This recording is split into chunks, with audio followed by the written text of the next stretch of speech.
Welcome everybody, it's Yacov Shepard here from King David's Tomb, KingDavidKabbalah.com, and we are in Parashat Achare Mot Kedoshim. And today is interesting day, specifically here in Eretz Israel, that they call the Yom Hatzemaut, that is the Independent Day.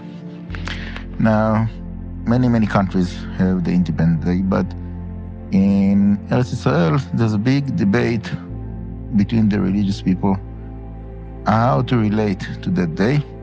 And I want to bring some Kabbalistic inspiration from the Holy Zohar, that with that inspiration, I think that many people can resolve the argument. If they want, whoever wants to continue to argue, there's always room for arguments. For me, I never look for arguments. I always look for the way to make peace as much as I can.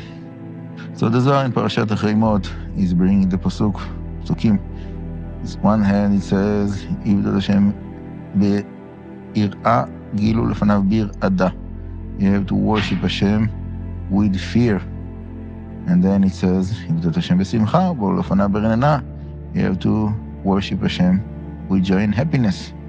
So it seems like contradictions as the Zohar. The conclusion is that first we have to have the ir'a, and then after we have the ir'a, then we can have the simcha. Now, how is that connected to this day of Hatzemaut? What is the fear that the people that are against celebrating the Yom Hatzemaut are expressing? The fear is similar to the direction of thought that is brought down by the sages in the Gemara of Brachot, that Leah said to Hashem after Yehuda was born, she said, Ata odeh et Hashem, now I will thank Hashem. And then what happened? She stopped bringing children to the world. It was Yehuda, and that's it. And what's the reason? Because she said, I'm taking Hashem, so in other words, it's enough for me. I did my portion. That's what I was expecting, that's what I wanted, and that's good enough. So Hashem says, oh, it's good enough for you? Fine, so we'll hold it here. Now, obviously, the redemption that we are looking for is not only to live in Eretz Israel, is also to have the Bet HaMikdash.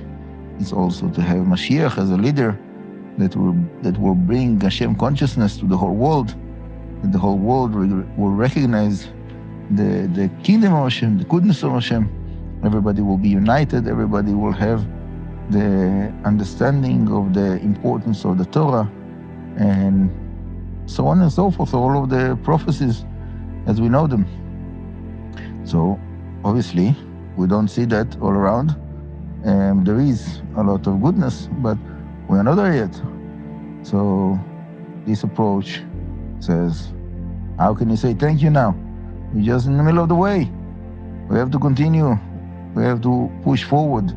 We have to say to Hashem, no, that's not good enough for us. We want more, we want the full redemption. We want Mashiach now. Fine, okay. There is a fear. For my understanding, that's the basic explanation for that fear.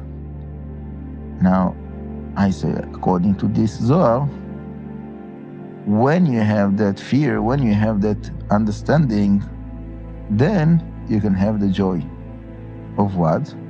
Of saying, thank you Hashem for what happened until now. The fact that there is a possibility for the Jews to come to Eretz Israel, to live in Eretz Israel, to learn Torah in Eretz Israel, to pray in Eretz Israel, to do all of the mitzvot in Eretz Israel. That's amazing. How can we not say thank you Hashem for that? And more than that, someone that is not saying thank you Hashem for the goodness that Hashem already gave him, so why would Hashem give him more goodness? He doesn't have the recognition and the gratitude for what Hashem gave him.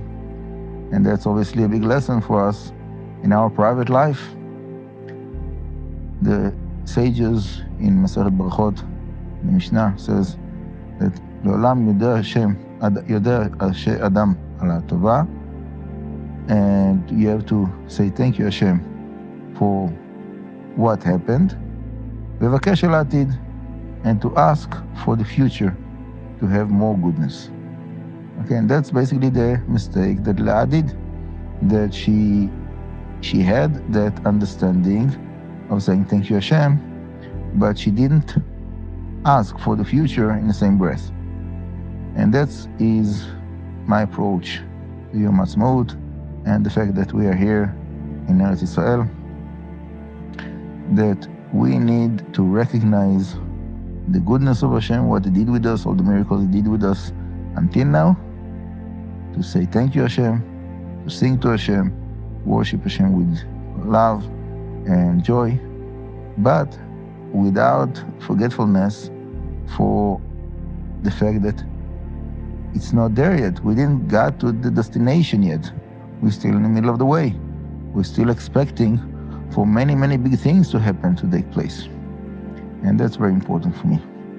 And I want to add one more thing that I think is very, very relevant, specifically for people that are outside of Eretz Israel. Many people, as long as they're outside of Eretz Israel, so their connection to Am Israel is through the Torah. And then when they come to Eretz Israel, they are switching, unfortunately, some of them, switching the Zionism instead of Torah observance. And that's a big shame, big pity, because even if you're holding to that approach of Zionism, and again, I'm not coming to argue with anyone, but it can never come instead of Torah. It can never come instead of being Torah observant and perform the mitzvot as much as we can. The fact that Eretz Israel is special is because of the Torah. So to put the fact that there is a government that most of them are Jewish in Eretz Israel, and there is an army, and there is this and that, all kinds of governmental facilities, that's not the main reason to be thankful about. The fact that we are here in Eretz Israel, that's the main thing. And okay, Baruch Hashem, it's good to have government that is not so much against the Torah.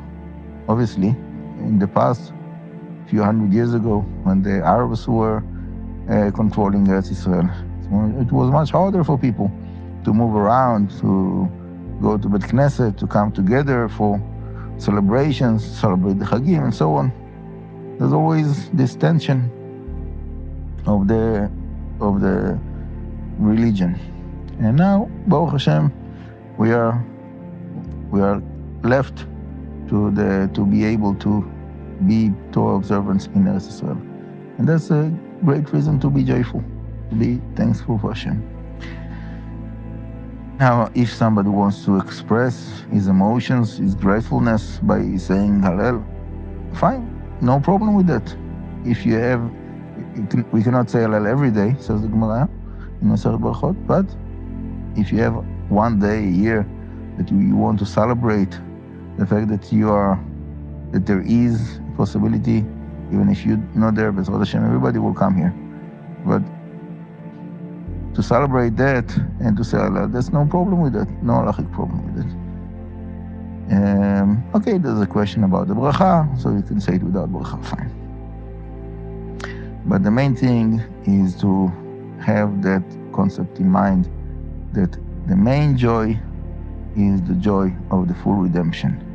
And that is when Hashem will uncover His kingdom, will reveal His ruling all over the world, and everybody will have to admit the truth of the Torah, the existence of Hashem.